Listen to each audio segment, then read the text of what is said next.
teman-teman semua, kembali lagi dengan saya Putri Andini di channel YouTube Digimaya. Channel YouTube yang membahas seputar Google Ads, Google Analytics, dan Google Tag Manager.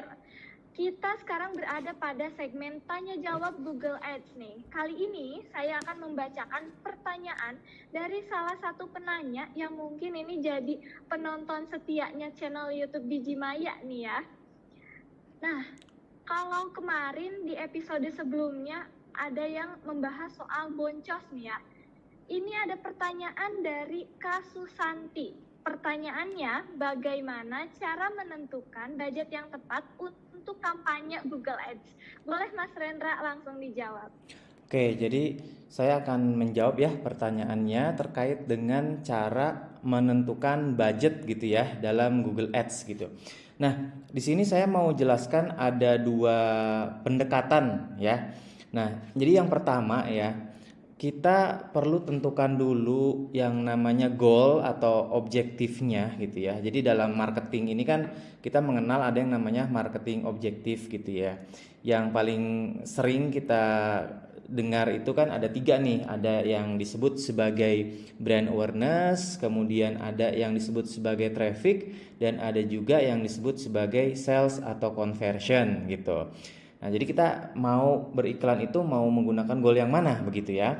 Nah, setelah kita tentukan goalnya, itu kita harus menentukan juga KPI-nya ya. KPI ini artinya Key Performance Indicator. Jadi indikator yang membantu kita untuk menilai seberapa efektif gitu ya campaign kita gitu atau performa dari iklan kita. Nah, kita harus tentukan secara spesifik, secara jelas begitu. Contoh misalnya gini ya. Kita goalnya tadi misalnya awareness gitu ya. Awareness berarti KPI-nya misalnya kita ingin mendapatkan impression atau penayangan iklan sebanyak 200.000 begitu ya KPI-nya. Dan ketika kita riset ternyata untuk penargetan ini gitu ya kita bisa mendapatkan harga CPM sebutannya kalau yang terkait dengan impression. CPM itu cost per mile atau per 1000 impression begitu ya. Ternyata 5.000 nih kita bisa dapatkan. Nah, berarti kan 5.000 itu per 1.000. Kalau per satu impressionnya berarti kan 5 rupiah begitu ya. Ini tinggal kita kalikan saja dengan target impressionnya 200.000, berarti kita dapat nilai cost-nya adalah 1 juta. Berarti maksudnya budget yang kita siapkan berarti ya 1 juta gitu ya, cara gampangnya. Atau misalnya kita punya goal-nya traffic gitu. Oh, traffic berarti berkaitan dengan klik gitu ya. Misalnya kita ingin mendapatkan kliknya sebanyak 1.000 per hari begitu katakan, atau per bulan atau per minggu terserah tuh. Nah, kemudian kita riset ya, kita bisa cek di keyword planner atau tools yang lain dan kita menemukan ternyata rata-rata harga CPC ya per kliknya itu ternyata 1.000 nih kita bisa dapat secara rata-rata.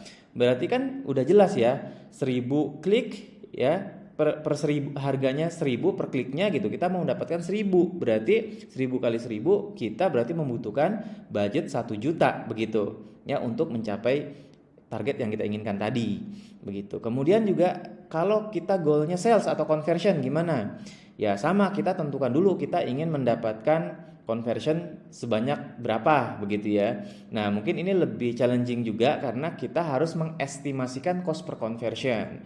Kalau anak-anak agency biasanya ada komunitasnya, tuh biasanya kita nanya di grup, ada nggak sih yang sudah pernah jalanin campaign ini atau brand ini gitu, kira-kira berapa sih patokannya gitu ya, bisa dapat cost per conversion berapa gitu. Katakan misalnya 20.000 gitu, ya kalau kita sudah sering mengerjakan produk serupa gitu ya, atau bisnis serupa itu mungkin udah dapat gitu pengalamannya, tapi kalau enggak bisa nanya ke teman misalnya ya gitu. Nah, misalnya katakan 20.000 berarti kan biayanya tinggal kita kalikan lagi aja gitu menjadi 1 juta rupiah. Nah, itu kalau kita punya targetnya dan kita menghitung budgetnya baru belakangan gitu sesuai dengan target tersebut gitu ya. Nah tapi ada juga nih kebalikannya gitu, ada juga yang enggak tahu berapa gitu ya, tapi pokoknya saya punya uangnya sebulan 3 juta nih gitu. Ya udah, kalau kondisinya seperti itu mah tinggal dijalanin aja dulu kampanyenya. Pokoknya 1 juta tinggal dibagi berarti 100.000 per hari. Ya udah, jalan dulu aja, nanti lihat datanya, nanti baru evaluasi dan optimasi secara berkala. Seperti itu ya gambarannya kalau bicara soal budget sih dari saya. Oke, terima kasih banyak Mas Rendra atas penjelasannya ya, bahwa tadi tuh Putri menggarisbawahi adanya keselarasan antara goals dan KPI-nya itu seperti apa. Tadi juga ada hitung-hitungannya yang sudah dijelaskan oleh Mas Rendra gitu ya. Mungkin teman-teman juga bisa simak lebih detail lagi gitu ya, dan sambil dikotret juga boleh gitu. Nah, untuk teman-teman jangan khawatir, bagi teman-teman yang masih kebingungan dan mau bertanya seputar Google Ads, boleh banget untuk ketikan pertanyaannya, nanti akan Mas Rendra jawab di episode selanjutnya. Di episode kali ini, Putri pamit undur diri dan sampai jumpa di episode selanjutnya. Gak punya banyak waktu buat ngurusin iklan Google Ads? Atau mau hire Google Ads spesialis tapi fee-nya kemahalan? Digimaya solusinya. Kamu gak perlu pusing lagi promosi di Google Ads. Semuanya akan dihandle oleh tim ahli yang dedicated optimasiin semua iklanmu. Jadi kamu bisa fokus ke hal lainnya aja ya. Yuk cari tahu lebih lanjut di website kami